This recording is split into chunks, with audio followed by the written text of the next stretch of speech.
Comey and Kimmel are speaking in horribly bad taste, but not illegally. Fear of being harmed without death threats being thrown at them.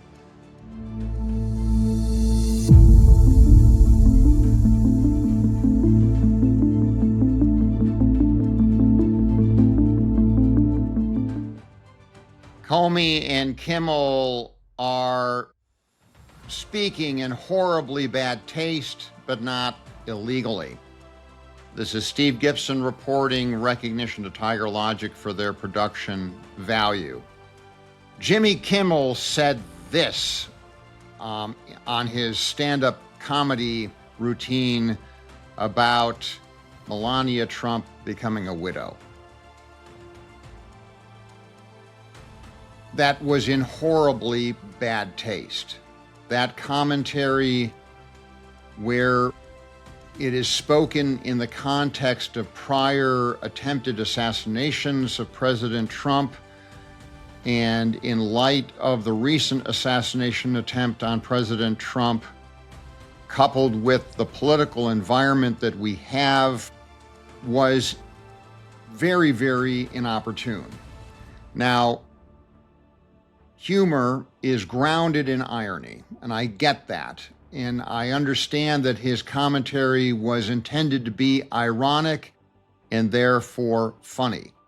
There is an argument to be made that, given the height of irony that he was articulating, that it is within the bounds of humor. I think it was in horribly bad taste. I think right now we need to do everything to de-escalate the calls for anyone's demise or the recognition of anyone's demise.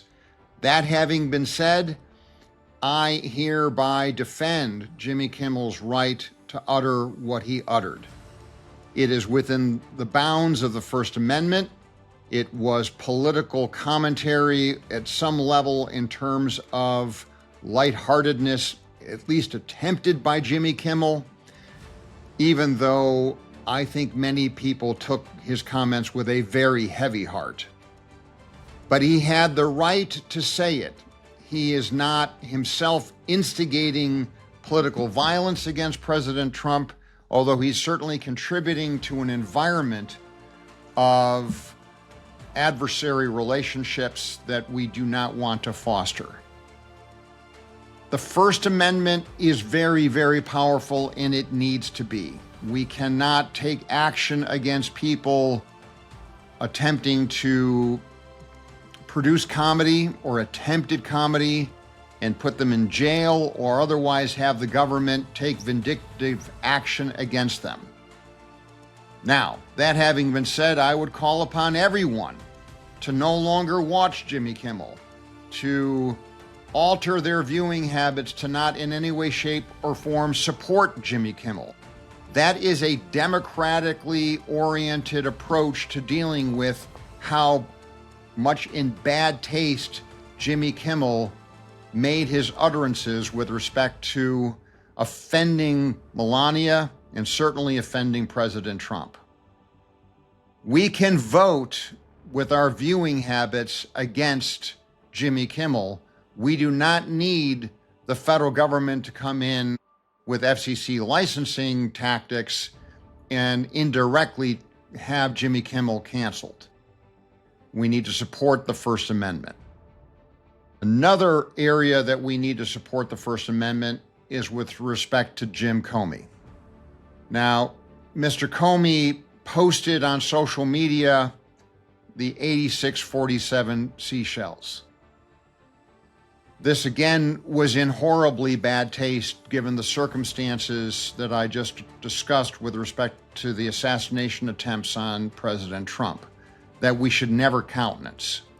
That should be decried at every level as something we need to absolutely avoid.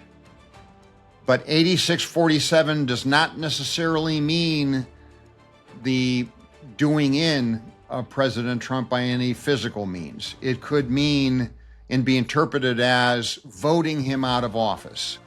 Moreover, it can be effectively the heart of political commentary that it is a administration that we want to no longer have in office.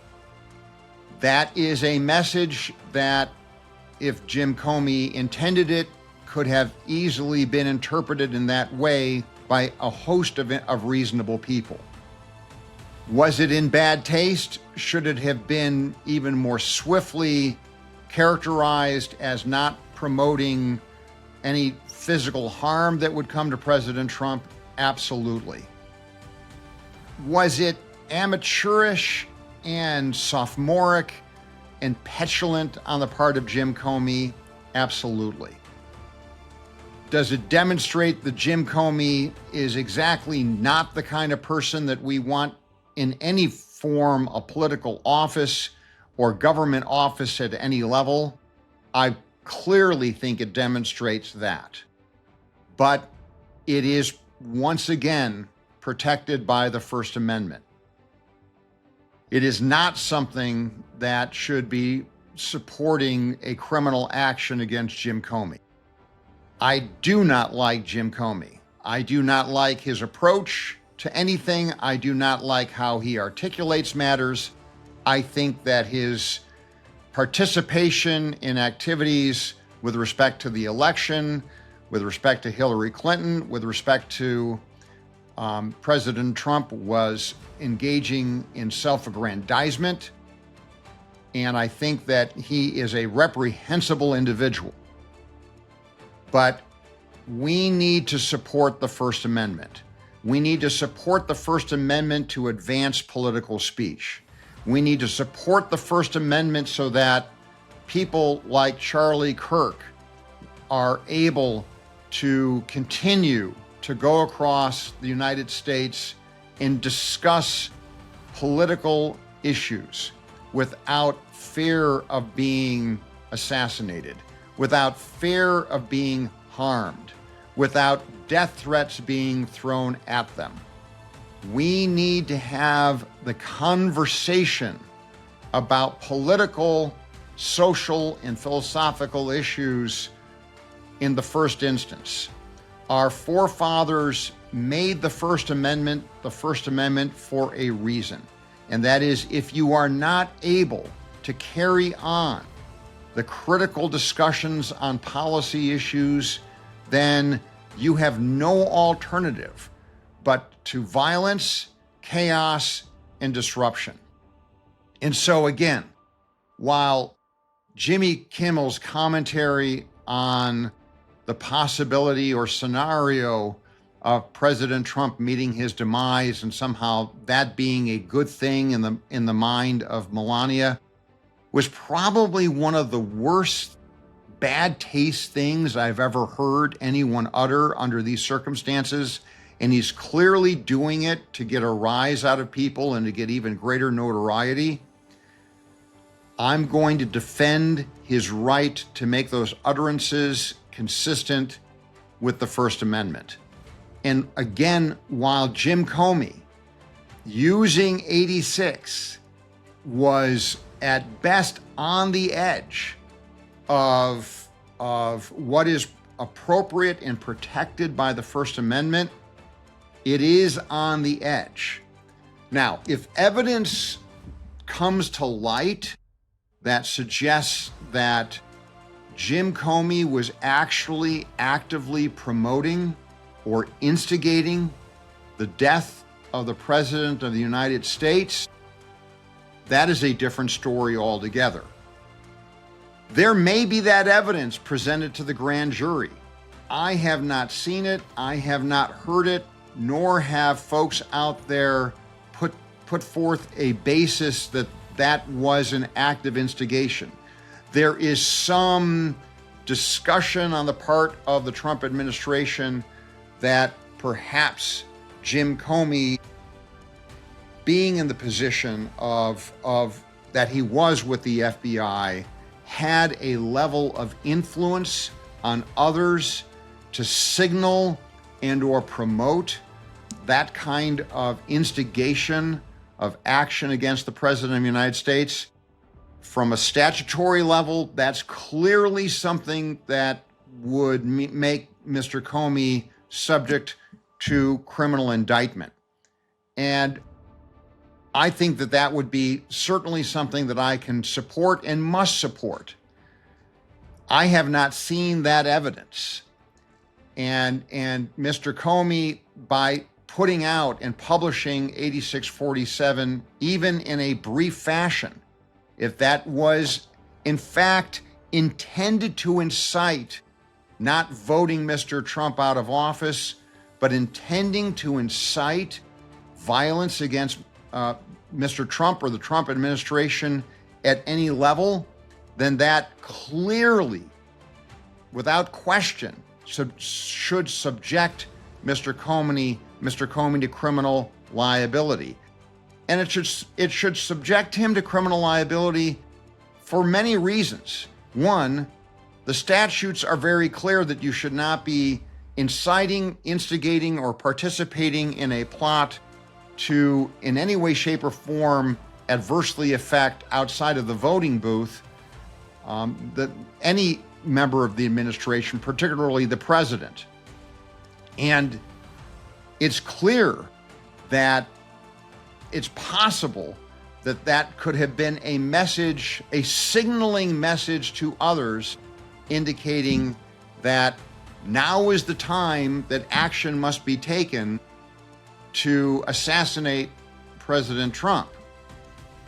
But I, again, have not seen that evidence. It's also clear that Jimmy Kimmel, in a stand-up routine, could have been interpreted as saying, now is the time to attack the Trump administration other than in the voting booth.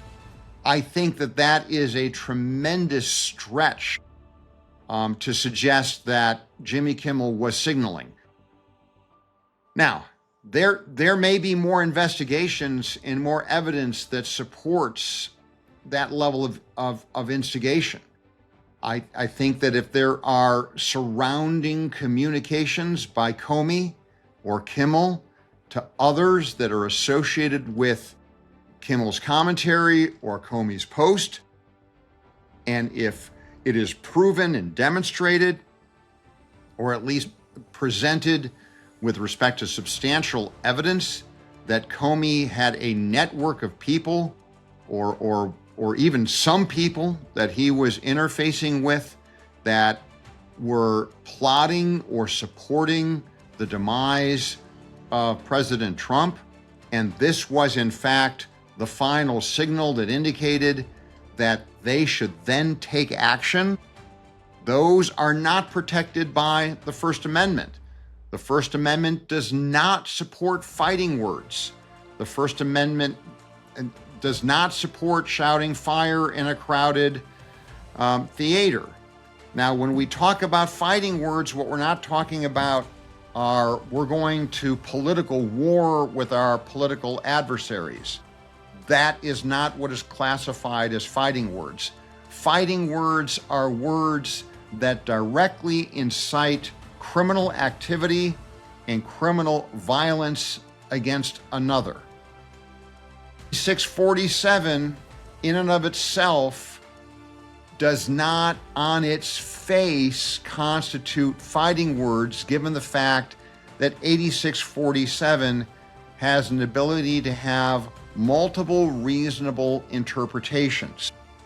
That, however, does not mean that you cannot put into other context 8647. It does not mean that you cannot make the argument that the other contextual statements by Mr. Comey at the time proximate or contemporaneous to his posting of 8647 weren't in the context of him wanting actual violence to be incited against President Trump. Comey's not very bright. He shouldn't be doing this. He should be elevating the discussion. He shouldn't be, as a grown man and as a former part of the high-level government, posting nonsense like this on his social media. It is beneath the elevated discussion that we should be having in our politics. It demonstrates what kind of a moron Comey is, and that the fact that he should have never been in office at any at any level. This kind of mentality that was in any way, shape, or form part of a Democratic Party oriented approach towards President Trump demonstrates how foolhardy and how illegitimate it is that the Democratic Party and their officials and their representatives in Congress illegitimately attacked President Trump with respect to the first impeachment, with respect to the second impeachment, and with respect to the law actions that were taken, with respect to warfare by court system that was undertaken by the Biden administration and others within the Biden administration and other Democratic Party officials. None of that has a place in our democratic system. That having been said, with all of that having taken place in both assassination attempts, we must recognize how important and strong the First Amendment is. And we are going to presume speech is protected before we assign criminality to speech or in any way, shape, or form suggesting that speech is going to be subject to government regulation. Steve Gibson reporting. Please remember to like, subscribe, and follow so that we can continue to have this conversation.